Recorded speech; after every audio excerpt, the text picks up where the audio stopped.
Honored guests, lend me your ears.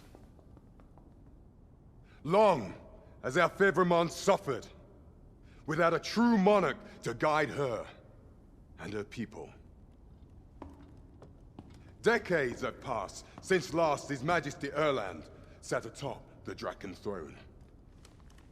Long have we endured, yet it has not been for naught.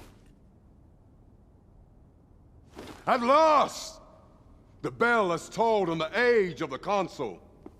At last, we may celebrate the coming of our rightful ruler.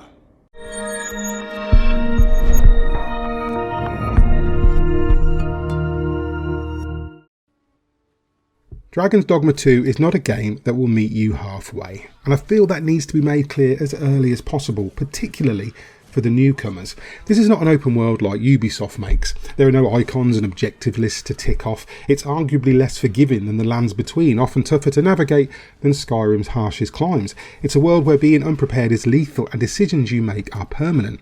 The play it your way ethos we see more and more in open world RPGs just doesn't really exist in Dragon's Dogma 2. You play it the way it's meant to be played, or you're going to have a very hard time. Well, you're probably going to have a hard time anyway. A case in point is the health mechanic it employs, which reduces your maximum HP the more damage you take. There are two ways to reverse this and avoid running around with 20% health. Rest in a bed or rest at a camp. Camping gear is heavy and Dragon's Dogma 2 is incredibly stingy with carry weight, at least initially, but you'll need a camping kit to heal up, and if you don't clear the area first, you'll likely get ambushed in your sleep. In 99% of open world games, you just fast travel to the nearest town and rest. In Dragon's Dogma 2, fast travel is only possible using a finite resource called a ferry stone, and inns charge a lot of gold for a night's kip. It constantly forces you to weigh the pros and cons of everything you do. Use up a valuable ferry stone and know that you'll need to walk all the way back from the next quest, attempt to find a safe spot and literally wait for the sun to come up, or grit your teeth and hope you can limp back to the nearest settlement on 20% health through wilds infested with goblins, harpies, wolves, bandits and giant ogres. Of course, you never have to go anywhere alone in Dragon's Dogma 2. As in the first game, you're able to employ pawns, living automatons from another dimension who only exist to serve the Arisen, which is you. The Arisen can command pawns, and you can hire up to 2 others from within the Rift to accompany you and your main pawn. The main pawn is so integral to the game that you create them alongside your player character at the beginning, with the exact same parameters, to be your ever-present companion and bodyguard. The ones you pull from the Rift belong to other players, hence why I travelled with God of War's Kratos for several hours and only gave up because his regional British accent ruined the illusion.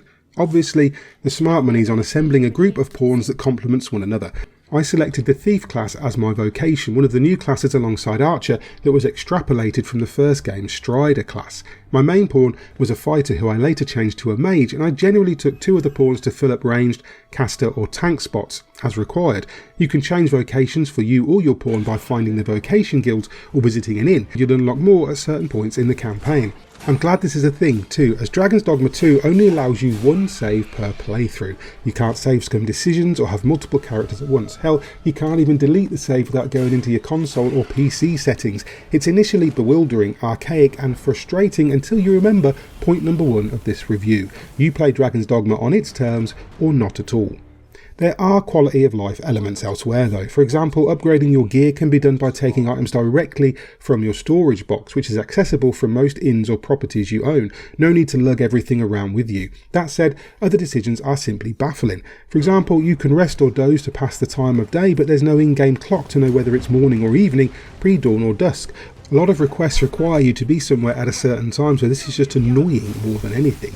Combat is spectacular to watch and feels great with crunchy feedback and a huge array of special moves to unlock per vocation. The lack of a lock-on for melee classes is hard to get used to and counterintuitive when you're routinely fighting upwards of 5 enemies at once, some of which can fly or will run around you at speed. Enemy density is incredibly high at times and large monsters can spawn anywhere, including inside settlements and cities. You're rarely completely safe in Dragon's Dogma 2. Veterans will be immediately at home with some of the systems here though, even with conveniences like the Eternal Ferry Stone introduced in the Dark Arisen expansion absent.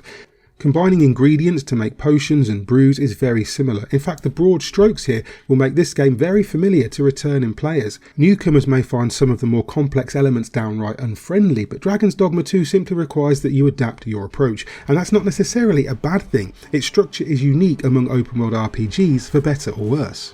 Even story quests don't hold your hand and aren't all highlighted with map markers, and those that are will often give a general active area rather than pinpoint a precise location. NPCs can and will roam around, and if they're killed, you'll need to find a crypt and resurrect them using a precious wake stone. I do have a few issues with the way some of the quests resolve though, as some of the instructions are needlessly vague, and I struggled to resolve one particular quest for hours before it kind of just resolved itself when I did something the game hadn't even prompted me to do. I can't explain further without spoilers, but this is a game that requires you to think for yourself and exhaust all options. Fantasy Assassin's Creed, this is not. The story itself is fairly enjoyable. It's an intriguing plot about a false arisen who has usurped the throne of Vermund and your quest to expose the corruption and prevent an incoming war. You're uniquely equipped for this because, of course, you are the arisen. The writing is, well, it's Dragon's Dogma, so while the plotting is solid, the dialogue is a little peculiar. Vets will know what to expect, while first-timers might be confused by the pidgin Shakespeare dialect, especially when your pawns repeat every line multiple times. For example, once you've determined to your satisfaction that the goddamn ladder can be goddamn climbed and there might be aught of value at the goddamn top, you don't need to be told again and again, but you will be every goddamn time you walk past it.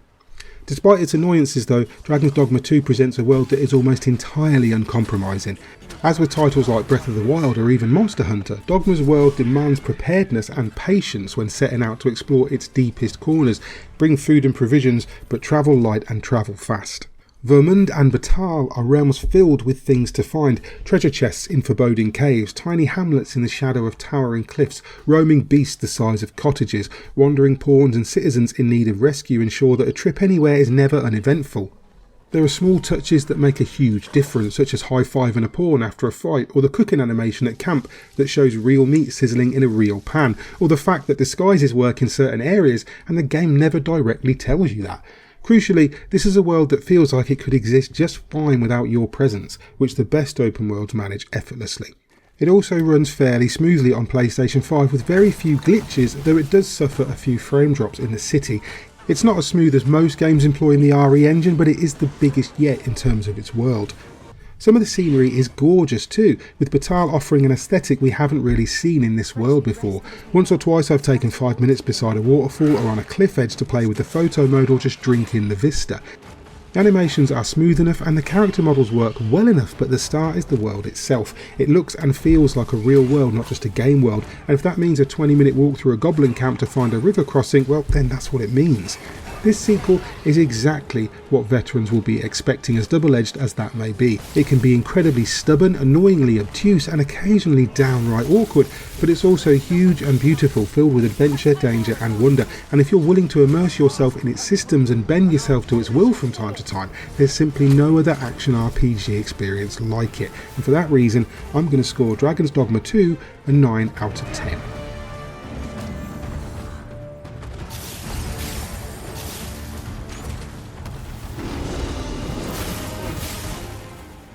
Hi there, hope you enjoyed that review of Dragon's Dogma 2. It was reviewed and the footage was captured on a PlayStation 5, but it's also available on PC and Xbox. If you did like the review, please hit like and subscribe, maybe tag the bell icon too so you're kept up to date with everything we post going forward. And if you want to support us via Patreon, you can do that at patreon.com/GodIsAGeek. In the meantime, I've been Mick Fraser and you guys have been lovely.